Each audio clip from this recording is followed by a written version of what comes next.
আমল করছি কিন্তু কেমন যেন শূন্যতা বোধ হচ্ছে, মনে হচ্ছে আরও কিছু করতে হবে আমল। ইমানকে কিভাবে সারাদিন বৃদ্ধি রাখবো, আল্লাহর ভয়কে কিভাবে আরও দৃঢ় করব, আল্লাহর ভয়ে কান্না করতে পারি না, চেষ্টা করছি হচ্ছে না। হ্যাঁ, চেষ্টা যে করছেন এটার নামই ইমান। আলহামদুলিল্লাহ, আপনি চেষ্টা করছেন, এটার নাম ইমান। এই যে আপনাদের চেষ্টা লেগে থাকতে হবে, এক সময় সেটা আসবে। এক সালফে সালেহিন বলেছিলেন, একজন বলেছিলেন যে আমি 30 বছর কষ্ট করেছি, কি জন্য? রাত্রে জাগরে ইবাদত করার জন্য। পরের 30 বছর আনন্দ পেয়েছি। মানে প্রথম 30 বছর কষ্ট লাগছে, পরের 30 বছর শুধু আনন্দই পাইছি। আরে আল্লাহর সাথে অভিসারে আছি আমি এখন, দুনিয়ার সব বাদ দিয়ে আল্লাহর সাথে আছি আমি এখন। এই আনন্দ তখন আসবে যখন সে পরবর্তী 30 বছর আসে। 60 বছর জীবনে তারপর 30 বছর কষ্ট করলে বাকি 30 বছর আমি আনন্দে কাটিয়েছি। এই জন্য একটু কষ্ট করতে হবে আপনাকে, লেগে থাকতে হবে। লেগে থাকার জন্য কোরআন তেলাওয়াত একটা গুরুত্বপূর্ণ জিনিস।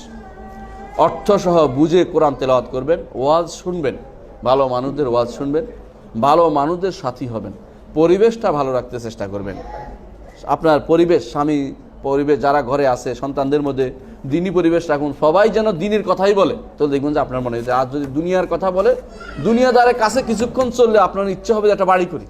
বিশ্বাস করেন, আমি দেখছি কখন 10 মিনিট বসলে দেখি যে সে আমার মন ঘুরিয়ে দিচ্ছে। কি ঢাকা শহরে এত বছর বসে আপনি কি করেছেন জানেন? কত কি ব্যবসা করেছে তার মাথায় হয়তো ব্যবসা, আর কি করতে হবে তো শুনতে ইচ্ছা করে, এরপর যাইতে ইচ্ছা করে, কারণ দুনিয়া বা নিচে আমাকে। আর যে পরিবেশ ভালো হয়, আমি দেখবেন যে সে সারাক্ষণ আপনাকে নামাজের দিকে বলছে, সে না জামাত ছুটে যাবে, তাকবীরুল্লাহ ছুটে যাবে, প্রথম তাকবীর ছুটে যাবে, ছেলে দৌড়াচ্ছে সবার আগে, আপনার কাছে ভালো লাগবে। এটা হচ্ছে সুন্দর একজন পরিবেশ তৈরি করতে হবে আপনাকে। সেরকম পরিবেশ তৈরি করলে ইনশাআল্লাহ আপনার সে চেষ্টা কাজে লাগবে।